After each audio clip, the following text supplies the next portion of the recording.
안녕하세요, 디마입니다. 오늘 벌써 열국지의 8번째 영상입니다.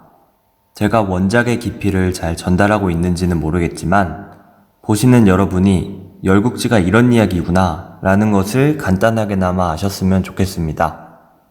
오늘도 즐겁게 출발해 볼게요. 정나라는 위나라의 도발을 슬기롭게 물리친 이후에 계속해서 성장세를 이어가고 있었습니다. 당시에는 정나라에 대적할 만큼 위력적인 국가가 아예 없었죠. 정나라는 종주국인 주나라의 눈치도 거의 보지 않았습니다. 이때 주나라에서는 13대 주평왕이 죽고 14대 주환왕이 왕위에 올랐습니다. 정장공이 주평왕과 인지를 주고받았던 사건을 기억하시나요? 제 영상 6편에 나오는 내용입니다. 당시 주평왕과 정장공은 서로 자신의 아들을 상대국의 인질로 보냈죠. 이때 주평왕의 아들 태자 호는 정나라로 가서 살다가 천수를 누리지 못하고 죽게 됩니다. 그리고 호의 아들이 14대 주환왕으로 즉위한 것이죠. 어린 주환왕은 패기가 넘쳤습니다. 그는 정나라를 아버지의 원수로 여겼습니다. 정나라의 복수의 칼을 갈고 있었죠. 그러던 차에 정장공이 입조하여 주환왕에게 인사를 올립니다. 주환왕은 정장공에게 불쾌한 기색을 숨기지 않죠. 정장공은 그답지 않게 순순히 인사를 올리고 정나라로 돌아갑니다. 정장공은 봉천토죄 문구를 내겁니다. 천자의 명으로 죄를 토벌한다는 뜻인데요.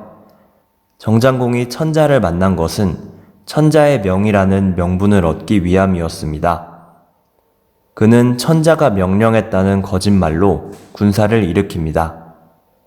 다른 제후국들도 감히 거병 요청을 거절하지 못했습니다. 그것이 천자의 명이었기 때문이죠.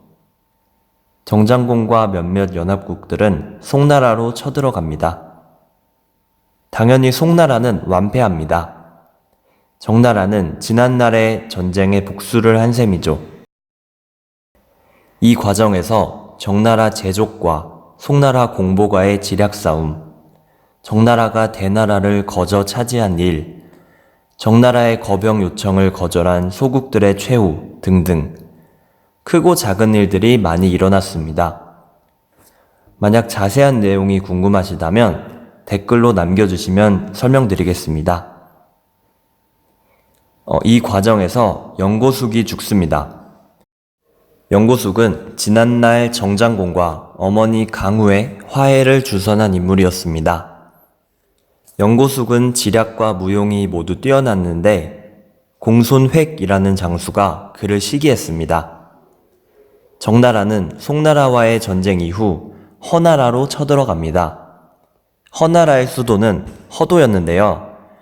삼국지에서 조조가 수도로 삼았던 허창이 바로 이곳 허도입니다.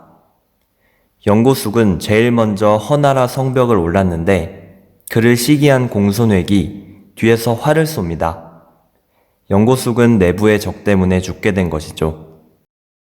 어쨌든 정나라는 주나라를 팔아서 전쟁을 일으켰습니다. 주나라 왕실을 위해 제사를 올리던 것도 중단했습니다. 주환왕은 더 이상 참지 못하고 군사를 일으키죠. 주나라가 중군에 위치하고 제후들이 좌우군을 맡게 됩니다. 정나라는 주나라 군대를 직접 상대하지 않습니다. 대신 좌우군을 공격해 전멸시킵니다. 그리고 중군을 향해 진군하자 주나라 군대도 어쩔 수 없이 퇴각합니다. 본래 정장공은 주나라 군대를 쫓아내기만 할 계획이었습니다. 그런데 일이 예상치 못한 방향으로 전개됩니다. 정나라 장수 축담이 주환왕을 활로 쐈기 때문입니다. 왼쪽 어깨를 맞은 주환왕은 죽지는 않았지만 자존심이 크게 상했습니다. 정나라도 이 일에 관해서는 비난을 피할 수 없었고요. 정나라의 정장공은 천하의 이름을 드날립니다. 그 누구도 그의 적수가 되지 못했어요. 하지만 그도 사람이기에 흐르는 세월을 이길 수는 없었습니다. 정장공은 파란만장한 생을 마치고 66세의 나이로 세상을 떠납니다. 자, 그렇다면 앞으로 천하의 판도는 어떻게 변할까요? 다음 시간에 마저 이야기하겠습니다. 재밌게 보셨다면 좋아요와 댓글을 남겨주시면 감사하겠습니다. 부족한 부분을 보완해 주시면 더욱 감사하겠습니다. 오늘도 봐주셔서 감사합니다.